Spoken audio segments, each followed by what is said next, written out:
Hey guys, SFP here, and welcome to episode number 49 of my FIFA 15 DC United Career Mode. And we see here that we're actually going to play qualifiers, guys. Both of these games will be qualifiers. The first one being against the team of Paraguay, or the country of Paraguay. And lastly, the next one after this one will be the one with Bolivia. And as we see here, these little intros and stuff like that, I actually just came from watching Mission Impossible 5 Rogue Nation. I gotta say, it was a pretty good movie. I enjoyed it a lot, and my god, Rebecca Ferguson is gorgeous, and she is so good looking in it.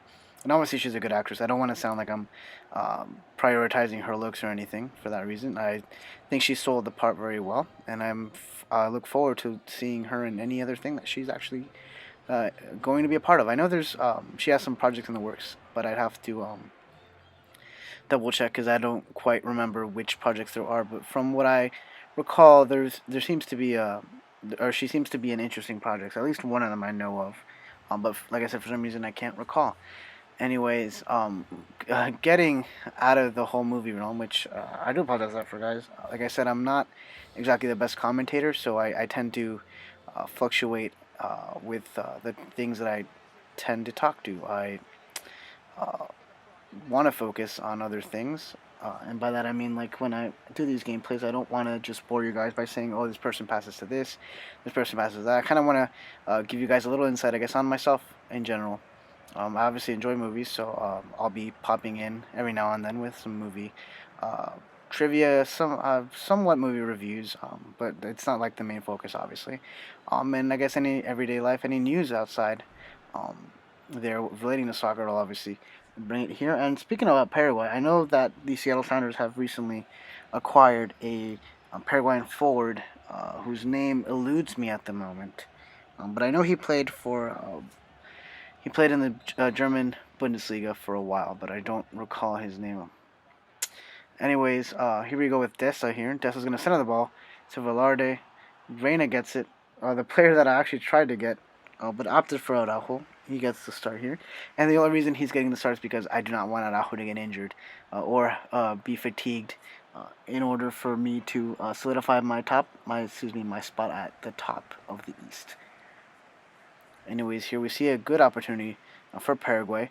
And here we have Jordi Reina, now that I've been using him more often, I'm kind of questioning whether I made the right choice. He's going to cut back. He's going to go for the shot.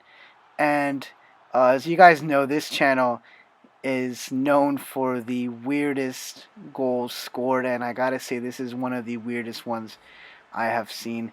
It looked like the Paraguayan goalkeeper actually managed to save the ball. And he did touch it, but I guess it touched his, like the side of his chest, like the rib side. And it just snuck there with the deflection. And I guess maybe the shot was just too quick for the goalkeeper to see. I'm not quite sure about that. But he, in theory, should have done a better job, and it shouldn't have gone in. But I'll take it, guys.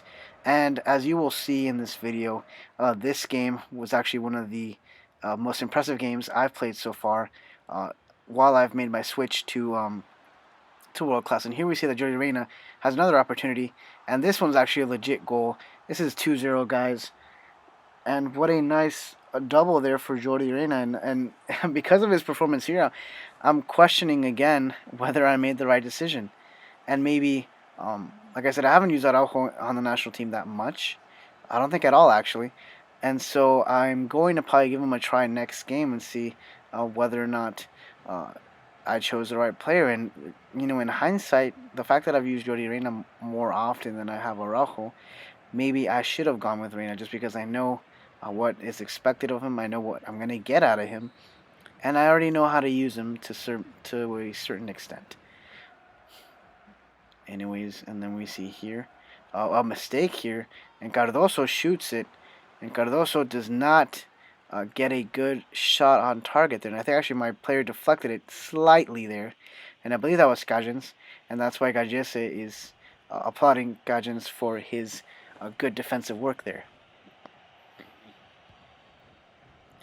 And as this corner comes, I believe that will be the last play of the game, guys. And there we get another scare from Paraguay, trying to get, or lower the deficit, I should say, and make it a one goal game. But here we see Cardoso has another shot, and again, not on target per se. And that's how the first half of this game is going to end, guys. It will be a 2-0 lead that we're going to take in. And again, and I know I said I wasn't going to mention this anymore, but the fact that we seem to be, I don't want to say dominating these teams, but getting the best out of them, and yet conceding so much possession is maybe, I guess I'll just say it right now, it's probably our style of play at the moment. We're not a team that's going to beat you in possession or overpower the game. And here we see Aquez. Aquez gets a nice shot, but a nice deflection there by the goalkeeper, and he saves it. We're not going to be a team that dominates the field, but we will get you in the counterattack, and we will make our chances count. And that ultimately is my goal, because I know as I go up higher on the levels, there will be limited shots. And here, speaking about shots, what a nice center and what a nice headed ball by our center back here, or no, it's Aquez, our holding midfield that we just got into the second half, and it's 3-0, guys. And I think this is the highest, or one of the highest goal scoring games I've had so far in a long time. And his ups is just amazing, and he puts it in the spot where no one is going to reach it. Not even Manuel Neuer, possibly. Well, actually, not from this angle. It doesn't look as impressive, guys. But still, it was a nicely placed shot, and I want to say it's done and won, because I don't think I've ever lost or even have drawn after having a 3-goal lead. I don't think that's ever happened. But if for some reason that has, guys, please let me know in the comments section. Obviously, I've made enough videos and I've pre-recorded here, and Jordi Reyna's gonna get it. He's gonna go for his hat trick, and the post denies him. That was so close, guys.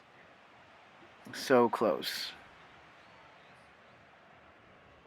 And here we see with Vargas, who's still on the field. If I had a force up, I probably would have taken Vargas out, because Vargas, I guess, fatigued easily. And here we go with Carrillo.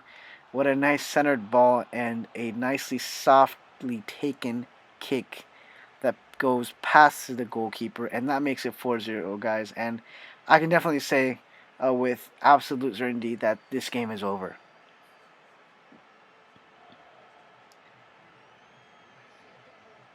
And this has definitely now been one of my highest goal scoring chances. And I think from an offensive standpoint, I think this has been probably my best game, if not one of the best games that I've had. Because as for those of you guys who have been watching, as you guys know, I'm not as prolific on the attacking portion as I am strongly defensively, and so my games that I win tend to be basically a 1-0 goal line based victory. So the fact that I've managed to get 4 goals here is a nicely change of pace. And we see here that Brazil lost to Colombia. So Colombia's the real deal, guys. Colombia's probably going to be a team I don't have to worry about. And Brazil's not even in the... Oh, wait. They're in the 4th position here. And on the noise here... Excuse me, not the noise. The news here. We see remnants of our old sales. For some reason, they keep bringing back a Spindola. Although Spindola just got sold this season, so I don't mind that. But the fact that they're bringing up Perry Kitchen for so many times, and I'm not sure if I actually sold them at the beginning of this season.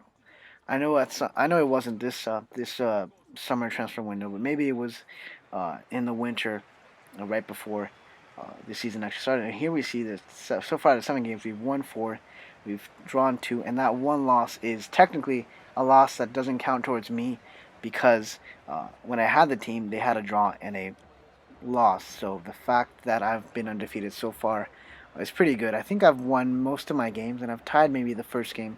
And I actually don't mind that I tied, because I was still getting used to the team. But now that I have a feel for the team, I guess, just to be repetitive, I think I know what to get, or how to get the best out of this team. And I'm going to go with my same starting 11, because if it's not broke, don't fix it.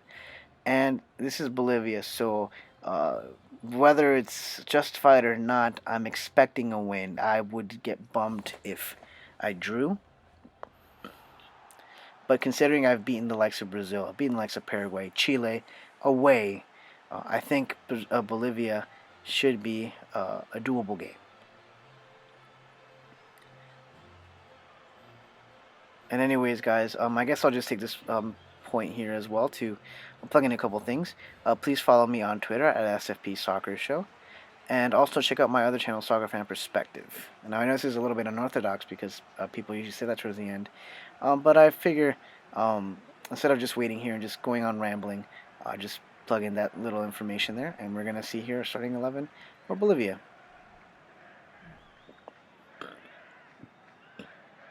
And we see Ramajo there. And I believe we had Ramajo as our starting striker at some point in this game. Did we not? Oh, and then we sold him. Yes, I remember actually now. I wonder how he's doing. I really do actually, because he was quite effective for us in the first season, definitely. Second season, I think he was just as fairly effective, if not more. But since we had to sell him, or I guess we didn't have to sell him, but the offer was just too great, guys. And um, I guess in a matter of speak, for these career modes, I tend to be a little lenient with whoever gets sold. And here we see what quick call there for Bolivia, and what a great opportunity they had right there up at the post and eyes him. And it's very unfortunate because that was a nice play, it was a nice shot, and my defense was nowhere to be seen.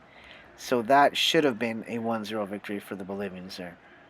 And so far, I think Bolivia's actually making me eat my words here, because they have been far more dangerous than Paraguay has been the whole time. And here we see a stupid mistake that I made with Gajese, because I typically like to play from the back, and so um, I like to pass and set up the plays from the back.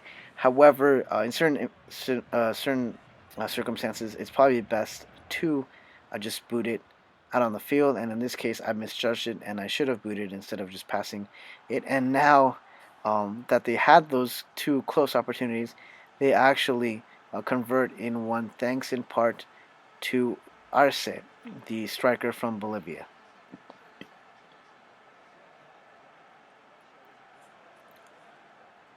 And what a nice curled shot that is. And I believe this is the first time in a long time that I've been down a goal.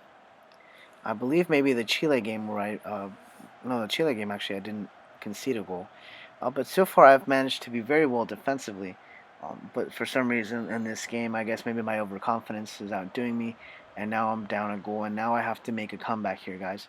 And we see here, speaking about comebacks, so far I haven't had a good shot on goal at the moment, and Bolivia has done very well defensively to keep me quiet, and actually doing a well job offensively as well to try and get the second. And here we see that we actually did save a nice opportunity that Bolivia had. And we're still down 1-0, guys. And again, the possession is going to kill us. And maybe at some point, we should probably work on that and being a little bit more possessive. I know since I've gone up on the level, I've been trying to be a little bit more careful with my movements and careful with my passes, because I can't afford to lose the ball here. And I'm going to take Jordi Reina and I'm going to put Araujo in to see, to get a test run, I guess, from of him before I unleash him in MLS. And here we see another opportunity for the Bolivians here. And again, that is a very close call, guys, by Azogue. And I've actually used Azogue previously before, not on this career mode per se, but I know for FIFA 14, he was actually a pretty solid player. I know I would always get him on a free transfer because he was only a 19 or 18-year-old, and he was in the mid-60s. So that was a good prospect to have, especially when you're doing a road to glory, because typically he was obviously always my best player when you go on those lower league teams. And we see that Araujo finally gets a shot here, and it was a fairly decent shot. Nothing too much to worry the goalkeeper there, unfortunately.